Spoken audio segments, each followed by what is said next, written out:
When we talk about our eventual retirements, it doesn't take long to shift from dreaming of endless European river cruises to waking up to the cold, hard reality of how many dollars we'll need. The retirement math linchpin on which our fantasies of Tuesday afternoon naps and 2 p.m. virgin margaritas rely is the 4% rule, introduced by Bill Bengen. Basically, all of financial planning relies on his work. So the 4% rule says retirees can reasonably expect to withdraw 4% of their portfolio in their first year of retirement, then adjust upward for inflation annually for 30 years without ever running out of money. The FI community wears t-shirts with Bill Bengen's face on them underneath all of their clothes because the 4% rule is the spell that makes early retirement magic possible. So, guess who's joining me today? That's right.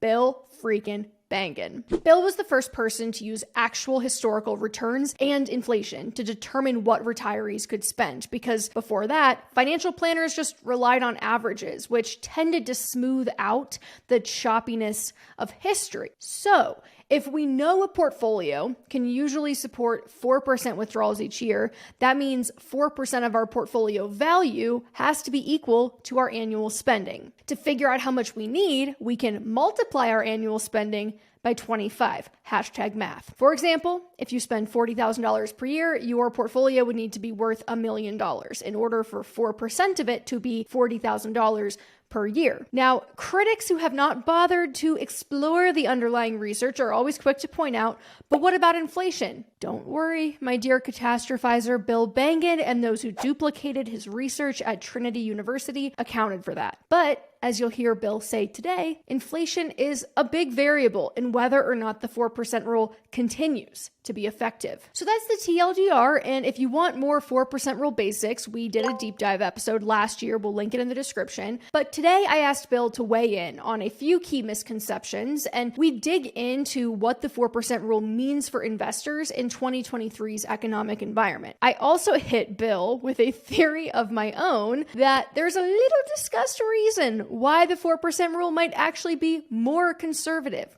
than it needs to be. To start, I asked Bill to set the stage for us. How does our current situation compare to the worst time period that he analyzed in his research? That's a great question. The 4% rule, if you want to call it, I actually use 4.8% now as the worst case scenario.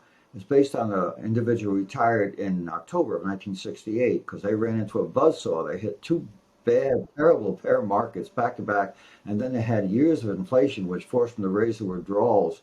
So they got hit from both sides.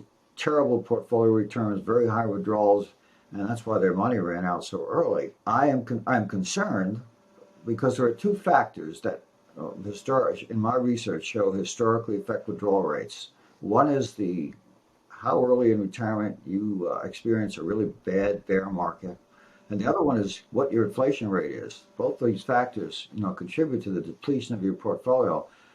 And quite frankly, if you look at January 2022, with a Shiller PE ratio being around 40, and inflation, approaching 8% or higher, those are two numbers that have never occurred in the data in the U.S. before together. And I think a lot of what happens will rely upon how quickly inflation is tamed. If the Fed can do it and knock it out in a few years, we may have a chance of having the so-called 4% or 4.8% rule survive. But if inflation continues or gets worse, we may be headed for a new worst case. So I advise people, even if I recommend 8.8% historically, they start out with something less than that in this environment, just to be safe, because we don't know where it's going. We may be in a whole new regime. Man, I miss when things were precedented. That said, the withdrawals that we're typically discussing when we talk about the 4% rule research uniformly raised spending with inflation, right? So if you spent $100,000 as a retiree in 2022 and inflation is 8%, you'd increase your spending for 2023 by 8% and spend $108,000. And over time, your portfolio should be able to withstand such increases. And here's what I think we often gloss over, all of your spending isn't impacted by inflation equally. For example, most people's largest expenses are things like their mortgage, their vehicles, and what's true about those payments? They are typically fixed costs. So to make this point a little more saliently, if you spend $100,000 per year, that breaks down to $8,333 per month. And if you're the average American, your mortgage likely makes up roughly 30% of that total. Since insurance and taxes are subject to change, let's look at principal and interest alone, assuming you've got one of those handy-dandy 30-year fixed rate deals. Call it $2,500 a month. Let's throw in a single car payment, say $500 a month, which is around the US average in 2021. Taken together, the fixed portion of your monthly spend is roughly $3,000 or $36,000 per year, which is a full 36% of your annual spending. This means 36% of your spending is fixed. It's not subject to inflationary factors. And keep this example in your back pocket for later. But first, I wanted to bounce the theory off of Bill and ask him what he thought about it. Yeah, I think your point is well taken. If you're an individual who has his own personal inflation rate is lower than the national, the CPI, or whatever, PC, whatever you want to use, yes, you probably will find that numbers I give are a little bit conservative, and that you're going to end up with a lot of money when you're dead. Which is like the worst time to have a lot of money, right? Yeah, that's tough to spend. But there's another little known fact about the actual numbers used in his analysis that sometimes surprises people. It turns out that the media latched on to 4%, nice round number, when in reality, he originally stress tested with 4.15%. When I published my first paper back in '94, the number I got was 4.15%. And that actually generated a 100% success rate historically. So you could consider that safe, although, I have to be careful using that word because going forward, who knows?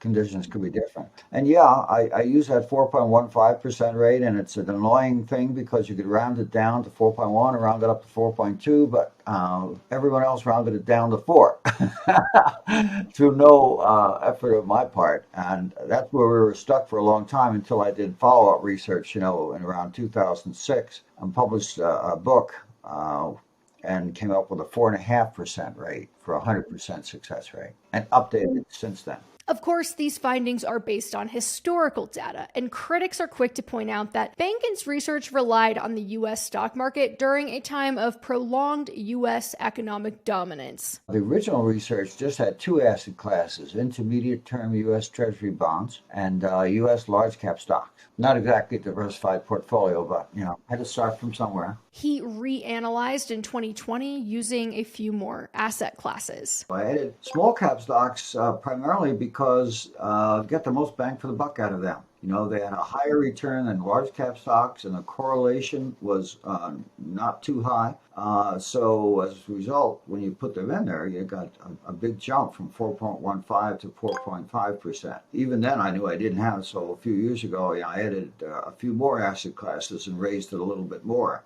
Although I think we're starting to reach the points of diminishing returns. Okay, 2020, I looked at, instead of 3 asset classes, I used 7. So I added in the equity area microcap U.S. stocks, mid-cap U.S. stocks, international stocks, and also U.S. Treasury bills. And those 4 asset classes raised from about 4.5 to 4.8. I added a lot more asset classes, but I didn't get that big a bump, and that's why I'm indicating to you that we're probably approaching some kind of a limit, of 5%. While history isn't a perfect measure for the future, in the black box of retirement planning, it's the closest thing we have to accurate guidance. And I wanted to know how Bill felt about the U.S. heavy nature of the research moving forward and whether or not we should expect lower returns in the future. Ray Dalio, for example, one of the foremost voices warning that U.S. hegemonic power is coming to an end, and that has serious implications for U.S. investments. Fair question. This is a great place over the last, 100 years to invest compared to many other areas. Great admirer of Ray Dalio and the work that he's done. Especially in the area of personal philosophy, I think it's fabulous. But also the area of history of economic cycles is fascinating to me.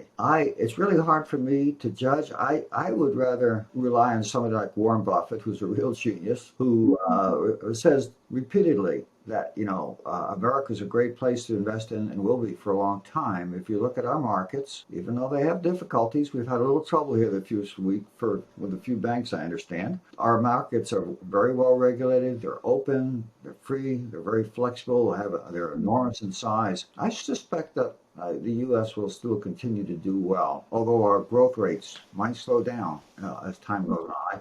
It's really hard for me to predict those things. Of course, in the last recession, bond yields were so low that there was no alternative to stocks. But now things are a little different. There are CDs paying upward of 5%, which feels like a much safer bet than stocks if you're relying on your capital for cash flow. And it might surprise you what Bill himself is invested in. My own investment portfolio, and I don't recommend to anybody, I'm not giving you investment advice, is 2% stocks right now, and 3% gold, and 90% CDs.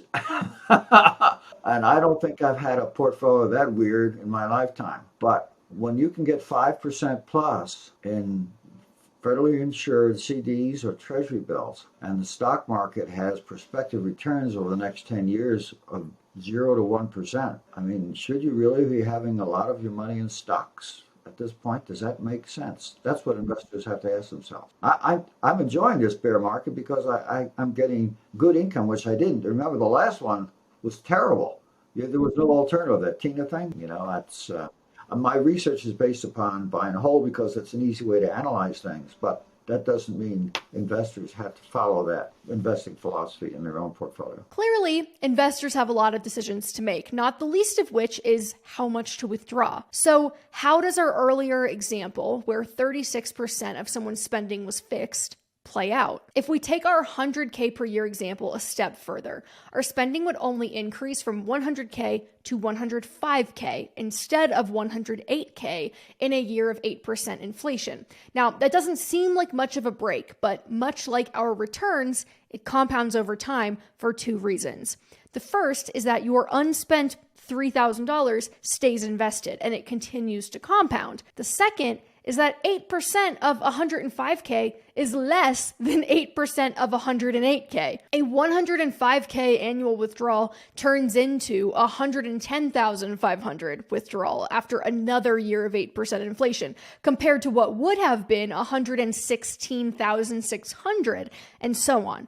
Over time, your spending that's insulated from inflation will create this cushy compounding buffer. Lowering your withdrawal amount even a little bit helps to bolster the success of your portfolio over time, demonstrating the power of those fixed expenses remaining impervious to inflation. Now, your related expenses on the periphery will probably still go up over time. Think car insurance, property taxes, maintenance, but the bulk is relatively fixed. Remember how our original example created a difference in withdrawal of about $2,500 in year one and around $6,000 in year two?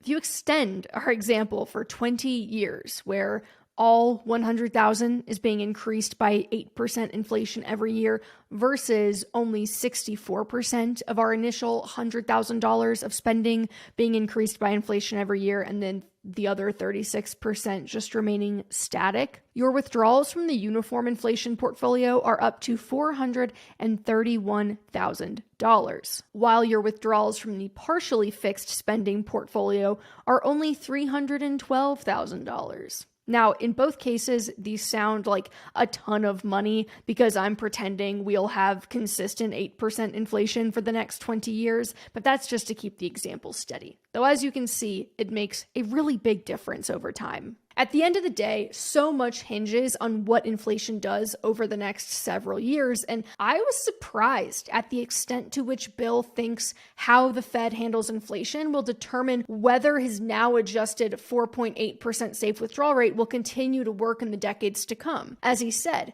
it could be a new worst-case scenario, but we don't know. After an extended period of low interest rates and low inflation, the last few years have been a rude awakening that, oh yeah, sometimes the prices of things rise, and rise quickly.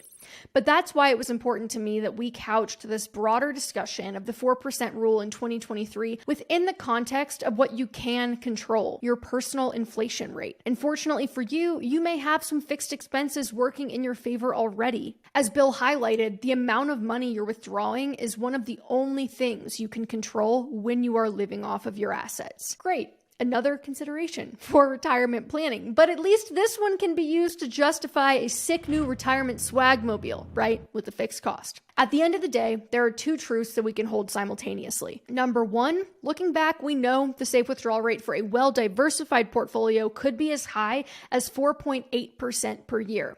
And number two, moving forward, we may be in truly unprecedented territory, and the Fed getting inflation under control could make a big difference for new retirees, meaning a more conservative approach might be warranted to preserve your capital, at least in the beginning. And if you want to hear the full episode of this week's Money with Katie show, click the video that just popped up on the screen and in the description of this video. Our show is a production of Morning Brew and is produced by Henna Velez and me, Katie Gatti-Tassan. Devin Emery is our Chief Content Officer, and our video editors are Christy Muldoon, Sebastian Vega, and Nicole Friedman. Additional fact-checking comes from Kate Brandt.